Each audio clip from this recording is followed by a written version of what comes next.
ka pa rin talaga nagbabago. Estudyante pa rin ang type mo.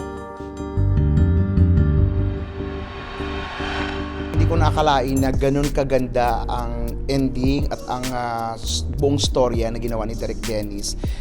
Tuwang-tuwa ako dahil balance ang pelikula eh. Hello, sir.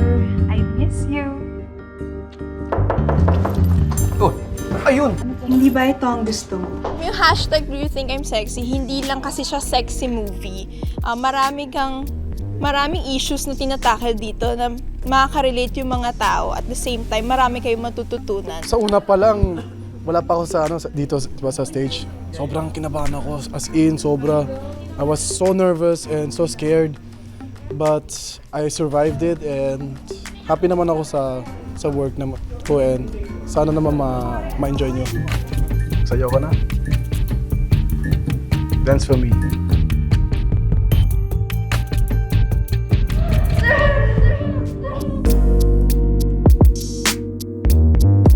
So nung napanood ko, sabi ko, wow, hindi lang pala as in talagang sobra akong pinagmamalaki ko yung movie. Actually, maganda yung story. And then, medyo nakarelate ako dahil doon sa mga past na nangyari sa akin, pero na-overcome ko naman na ngayon. Iba pa rin yung napanood mo yung pelikula sa malaking screen, no? Tungtuwa ako. Pero habang nanonood, ang pinagmamasdan ko at saka pinakikinggan ko yung reaction ng mga manonood eh. At natuwa naman ako sa naging reaction nila sa pelikula. Ano pong pwede kong gawin para po pumasa sa klase niyo? Puntahan mo ako after ng class mo.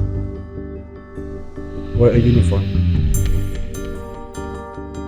Wow! Kinabahan ako sobra kasi iniisip ko kung ano magiging reaction ng mga tao, kung magaganda ba sila. Pero sa akin, alam ko naman ginawa ko yung best ko and happy ako sa kinalabasan ng movie. Hi guys, I'm Elle. Welcome to my channel. Do you think I'm sexy? Hashtag Do You Think I'm Sexy exclusively on Viva Max. Please watch hashtag Do You Think I'm Sexy? Hashtag Do You Think I'm Sexy? Now streaming only on Viva Max.